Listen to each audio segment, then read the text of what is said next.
Good morning, everybody. Welcome back to another episode of Gunpowder and Freedom and Concrete with the Hosses.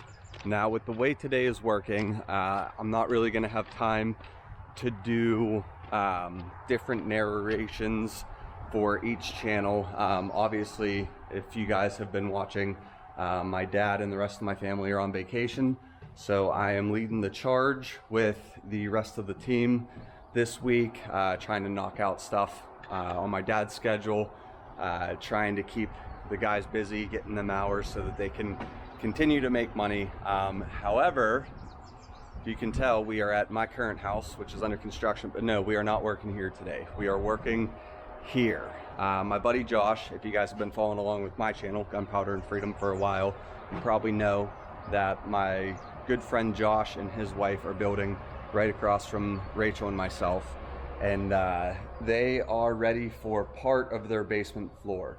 Now they are doing a heated floor system like we did here.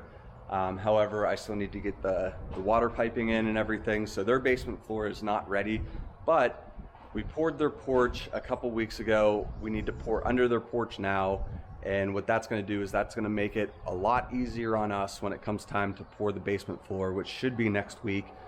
Because that all needs pumped. So if we can knock out their storage area underneath their porch, now it makes it so much easier. But there's a twist, and I'll show you guys that whenever we get over there.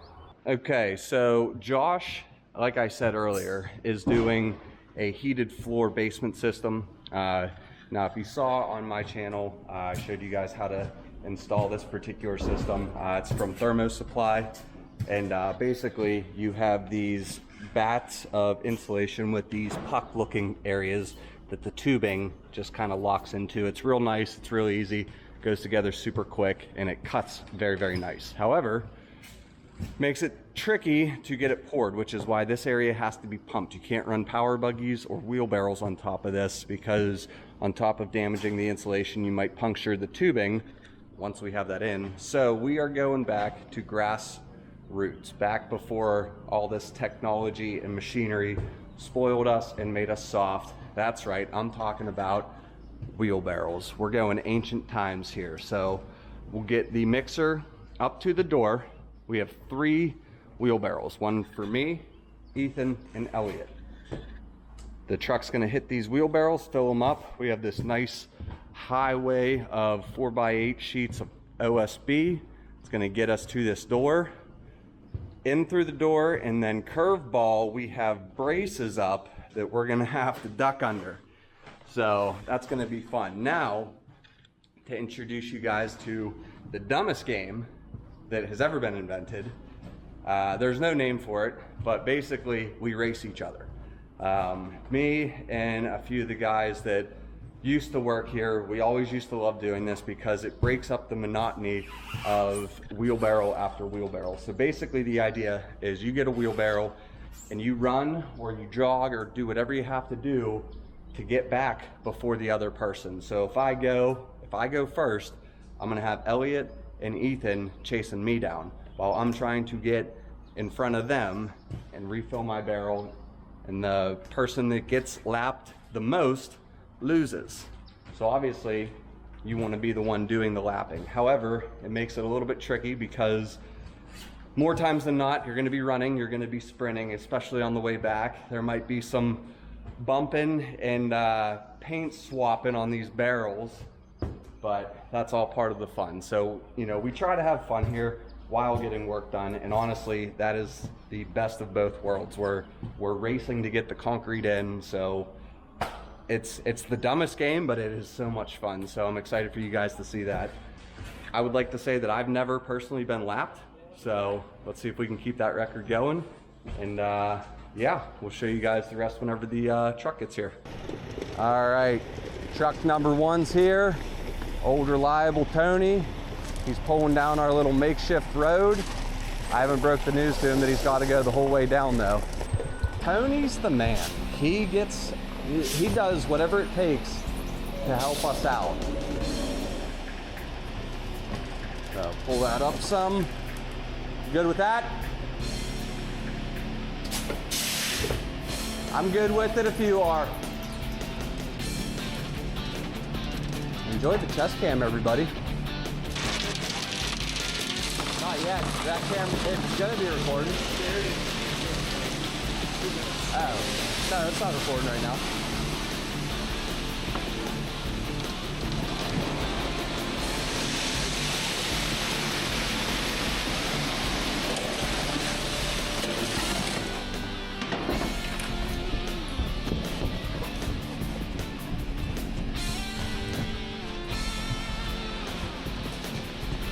Low bridge.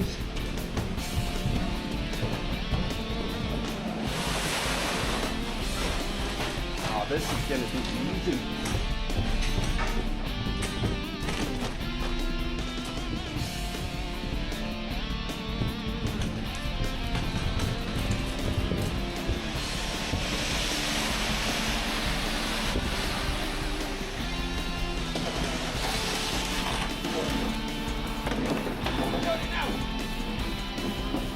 Like Elliot's first on my list.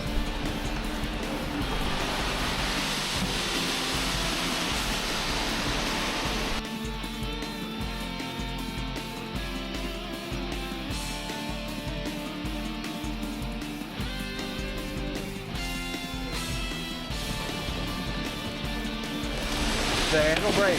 Yeah. Ha. Well, looks like I lost. That's, I don't even, see if you can get half a barrel there.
Yeah!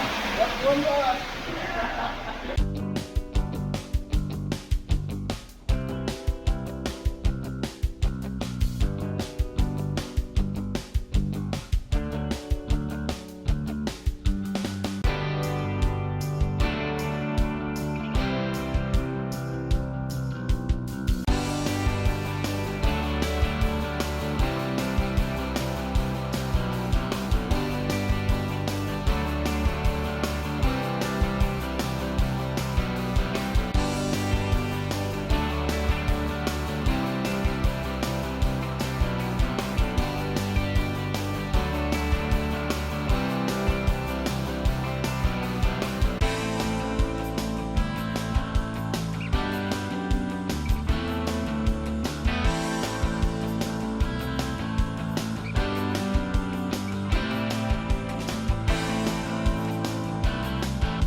All right, so after a nice wheel, everything's poured and bull floated. Now, I do not know what is going on with my calculations, but this porch, this storage area, is about 80 feet long, probably 7 feet wide.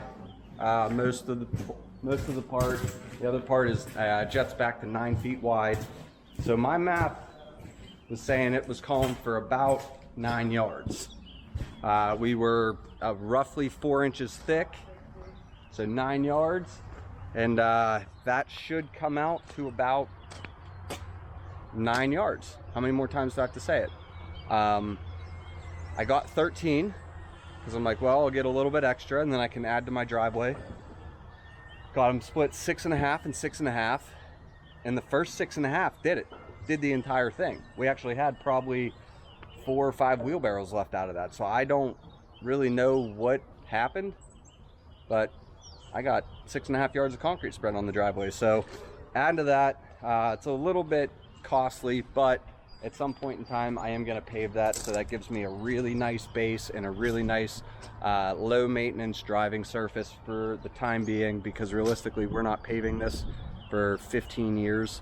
So with that being on a hill, every time we get a heavy rainstorm, my stone's washing down, I have to go back and regrade it. So I'm happy to add to it a little bit at a time, but for right now, that's poured. We had a nice wheel and match. I'm still unlapped, so that's nice. I got a couple laps in on the new guy and Elliot, which makes me feel good.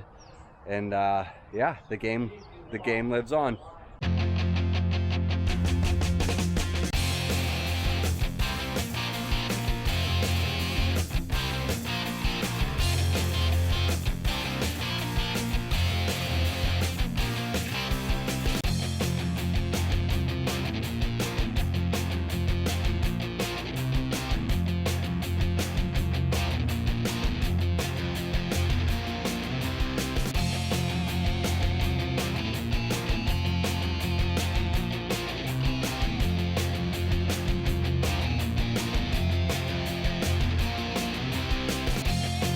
All right, so there's first pass.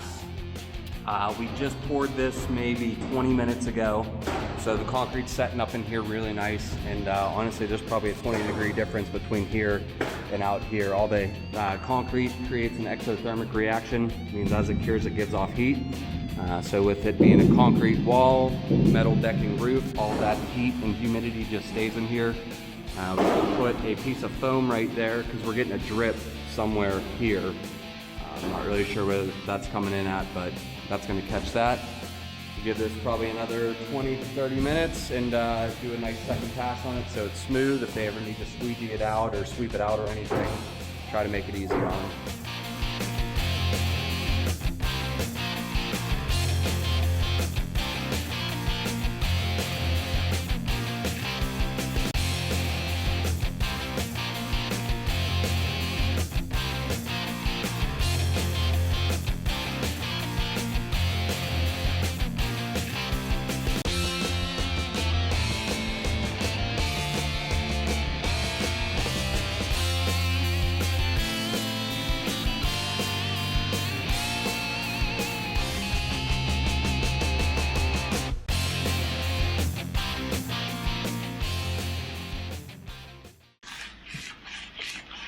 Matt, how many yards did you trowel this week?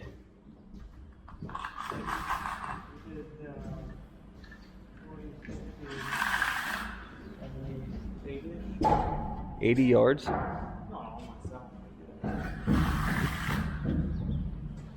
About 80. Yeah. Looks good, man. This was the only thing I got to trowel this week. Those guys wouldn't let me help finish anything else. So there it is, all done. 2 passes, gave it a nice smooth finish. So if they ever need to sweep or squeegee under here, it's gonna be pretty easy for them to do so. There's no cavities or aggressive broom marks or anything that it's gonna hold dirt. So that's kind of what we look for in these sort of storage areas as well as basement floors, because typically the bases that we do get finished. So we'll take a minute, we'll get cleaned up, and nice short video for this Thursday rainy morning now because the rain is starting. So got this one in just in the nick of time. All right, so that is a wrap for that. Apparently 6.5 yards, even though the math was calling for 9. Elliot, was that your first time with the game? I think so. Your thoughts? It's a stupid game. But it's fun. It's fun. It's a stupid game, but it's fun. It's fun. I feel like we could have, it'd be better if we had a better pathway, but it was hard to pass somebody. But you passed, Ethan. My record remains intact. I'm unlapped. Oh yeah. You not so much. I'll give you some time. Neither is Ethan. Ethan got lapped a couple times. That was fun though. You know, a little bit of learning experience for him, but I think he caught on quick. I broke the handle to the wheelbarrow. Yeah, you broke the. I'll take that out of your paycheck, so that's all right. But, no, I mean that stuff happens, and you know, much like earlier this week when I should have taken a third power buggy and I didn't. We had 3 barrels, so it's not like we were in a pickle or anything. I mean, honestly, I don't think that could have went smoother. No, it was nice. So I was hoping you were going to get some trailing time, but the way that stuff went off, it went off quick. So, but yeah, I mean, that's going to do it though. Sometimes, like I said, regardless if you want to or not, you got to take it back to your grassroots and wheel some concrete. I could have gotten a pumper for that job, but that's an additional $1,200. We already have to get a pumper for the rest of the basement. I figured it was, I mean, look, it's raining right now, so timed that one really nice. So I just kind of wanted to get that done, get these guys some hours, and you know, partially cross that off the list. It makes the rest of that basement a lot easier next week when we're pouring that. So saved some money, got a nice little workout in, got to you know, Elliot's not a new guy because this is his 5th year, right? Yeah. His 5th year with us now, but he got to experience the game, got to break the new guy in and show him what, you know, an actual hard day of work could be and how easy we have it now. So a couple pros to that, but frankly, I enjoy wheeling. I don't know why, I just have always thought it was fun, but gotta love seeing progress. So I want to thank you guys for tuning back in to another episode of Gunpowder and Freedom and Concrete with the Hosses. 2 videos, well, 1 video, 2 channels, 2 editors. So we'll see how Emily wants to slice and dice this up. And if she does something different, you can check out the video on my dad's channel, Concrete with Hosses, or if you're watching on my channel, I appreciate it. So thank you guys for the continued support. Have a great day, and I'll see you next time.